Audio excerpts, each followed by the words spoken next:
salaamu calaykum asxaabteeda qiimaha iyo qaayaha badan leh wiilkayga birthdaygiisa weeyaan so maalintiisay ahayd aniga iyo 5 ilmood ayaa isa soo raacnay xagaan ku kala haraynaa waxaan aadnay restaurant cuntaan kasoo cunay maasha allah restaurantka meesha dabadaan fadhiisanay cuntadaysu waxay ahayd 10 out of 10. It was a sushi restaurant.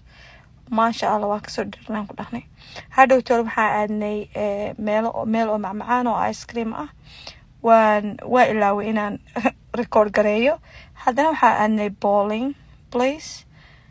He had a blast, guys. waa kana wiilkayga maasha allah.